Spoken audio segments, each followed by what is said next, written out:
कक्षा 12वीं के छात्रों का एक बार पुनः स्वागत। पतंग कविता का शेष भाग में हम लोग प्रवेश करते हैं। शेष भाग को हम पढ़ें। जन्म से ही वे अपने साथ लाते हैं कपास, पृथ्वी घूमती हुई आती है उनके बेचैन पैरों के पास। जब वे दौड़ते हैं बेसूद, छतों को भी नरम बनाते हुए, दिशाओं को मृदंग की तरह बजाते हुए। जब वे पेंग भरते हुए चले आते हैं डाल की तरह लचीले वेग से, अक्सर छतों के खतरनाक किनारों तक उस समय गिरने से बचाता है उन्हें सिर्फ उनके ही रोमांचित शरीर का संगीत। पतंगों की धड़कती ऊंचाइयां उन्हें थाम लेती हैं। महज एक धागे के सहारे पतंगों के साथ साथ वे भी उड़ रहे हैं अपने रंध्रों के सहारे। अगर वे कभी गिरते हैं छतों के खतरनाक किनारों से और बच जाते हैं, तब तो और भी निडर होकर सुनहले सूरज के सामने आते हैं। पृथ्वी और भी तेज घूमती हुई आती है उनके बेचैन पैरों के पास।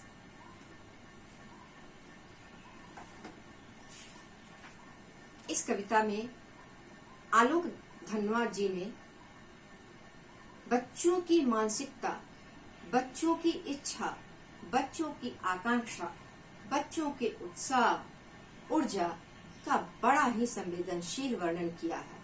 वास्तव में एक खिलाड़ी में, और खिलाड़ी कौन होता है? बच्चा होता है। उनमें क्रीड़ा प्रियता के साथ साथ सामाजिक और वैयक्तिक दोनों पहलुओं के समन्वय आवश्यक है। इसमें आत्मनियंत्रण की क्षमता में वृद्धि होती है। जन्म से ही लाते हैं कपास, अर्थात अपने लिए कच्ची सामग्री का प्रयोग जन्म से ही करते हैं। ये अर्थ आगे बढ़ने का जन्मजात गुण है, अर्जित नहीं। अपूर्व क्षमता लेकर, अपूर्व संभावनाएं लेकर बच्चे स्वतः जन्म लेते हैं। यहाँ बाल मनोविज्ञान का बड़ा ही सुंदर विश्लेषण किया है कवि ने। पृथ्वी घूमती हुई आती है उनके बेचैन पैरों के पास। यदि आपकी दृढ़ इच्छा शक्ति हो तो दुनिया की कोई ऐसी शक्ति नहीं है जो आपके सामने झुक जाए। यहाँ बच्चों की दृढ़ इच्छा शक्ति के सामने उनके बेचैन पैरों के पास पृथ्वी खुद आ जाती है। जब वे दौड़ते हैं बेसूद, छतों को भी नरम बनाते हुए, उनकी कल्पनाशीलता में, इनके अदम्य उत्साह से कठोर भी मुलायम हो जाते हैं। कठोर को भी मुलायम बनाने की क्षमता इन बच्चों में होती है। दिशाओं को मृदंग की तरह बजाते हुए, यानी इनके सपनों के माध्यम से, इनकी इच्छाओं के माध्यम से दसों दिशाएं गुंजित हो जाती है। दसों दिशाओं में वे अपना प्रभाव छोड़ देते हैं। गुंजायमान हो जाती हैं दिशाएं, जागृत हो जाती हैं दिशाएं, सब कुछ करने को आतुर हो जाती हैं दिशाएं।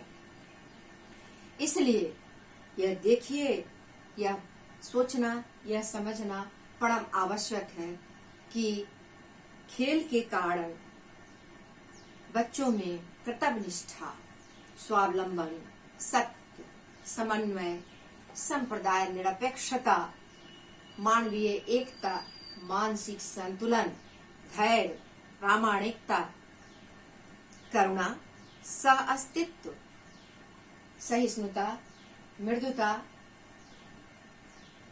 निर्भयता और आत्मानुशासन देखा जा सकता है। एक साथ कितना अद्भुत हुआ ना, एक साथ सारे गुणों का विकास।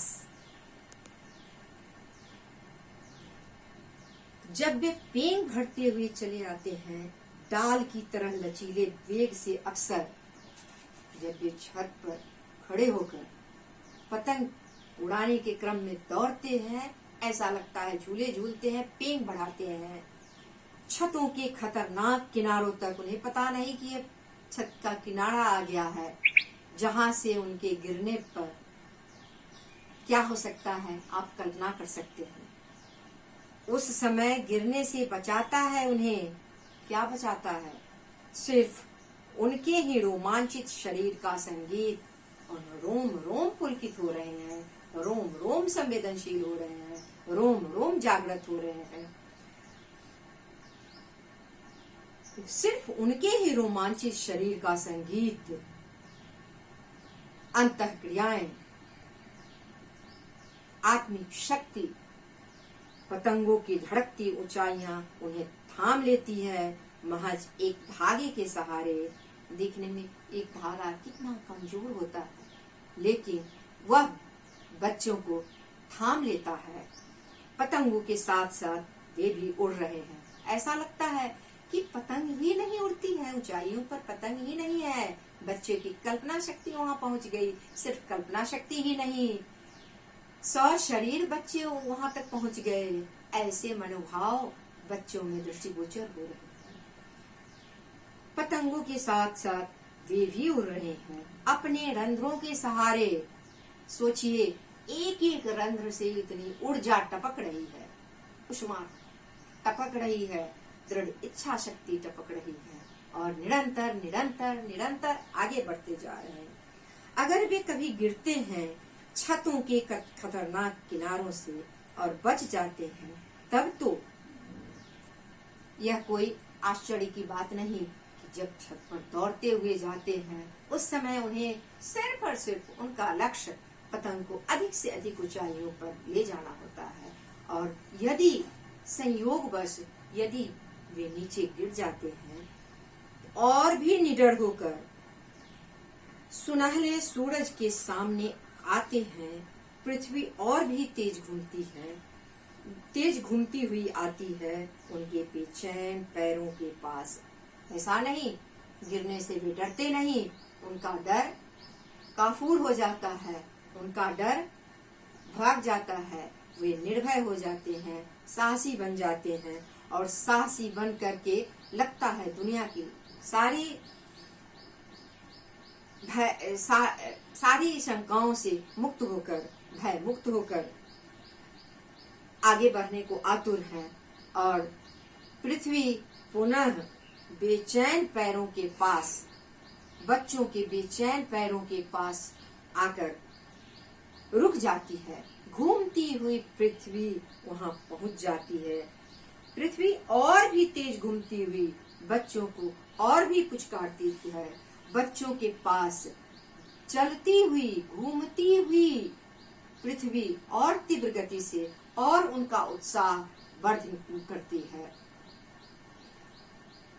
इससे बच्चे सिर्फ एक अच्छा खिलाड़ी ही नहीं बनते हैं, इनमें ऐक्य की भावना जगती है, भाव जगत के साम्य को दृढ़ता प्रदान करते हैं, और इसकी छाया में करोड़ों लोगों को एकता, सौहार्द, विश्व बंधुत्व का संदेश ये बच्चा देते हैं, दृढ़ता का संदेश देते हैं, साहस का संदेश देते हैं।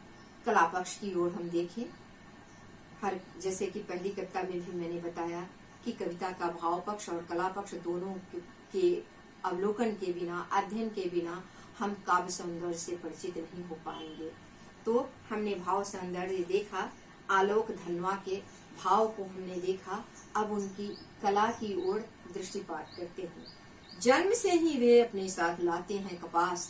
बच्चों में कपास क्या, कितनी छोटी सी, कितनी मुलायम वस्तु होती है, लेकिन वो छोटी सी मुलायम वस्तु अपूर्व साहस देती है। आसमान की ऊंचाइयों तक, आसमान के क्षितिज तक पहुंचने की क्षमता प्रदान करती है। जन्मजात गुण होते हैं, अपने आप को आगे विकसित करने के लिए सारी सामग्रियां बच्चे जन्म से ही लेकर आते हैं। ये देखिए इनका बिंब। पृथ्वी घूमती हुई आती है उनके बेचैन पैरों के पास। पैर की विशेषता देखिए, बेचैन लगता है कि लक्ष्य वेध कर ही ले, जब वे दौड़ते हैं बेसुध, छतों को भी नरम बनाते हुए। यहाँ भी विरोधाभास अलंकार है।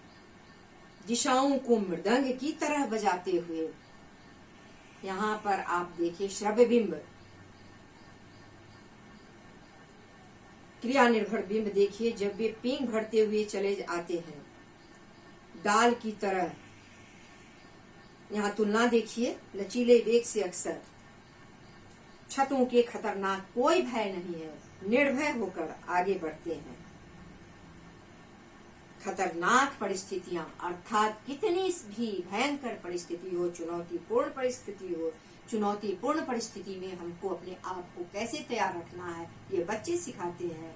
ये बच्चे इन परिस्थितियों से सीखते हैं, सिखाते हैं और पुनः इसको पीछे छोड़कर आगे बढ़ने का संदेश देते हैं। उनकी इच्छा शक्ति ही उन्हें ताकत देती है। रोमांचित शरीर का संगीत। शरीर का विशेषण देखिए, रोमांचित शब्द, धड़कती ऊंचाइयां, पतंगों की धड़कती ऊंचाइयां। पतंग का मानवीकरण देखिए, पतंगों के साथ साथ शब्द में पुनरुक्ति प्रकाश अलंकार है। सुनहले सूरज, सूरज का विशेषण देखिए, सुनहला शब्द, और स में अनुप्रास अलंकार है।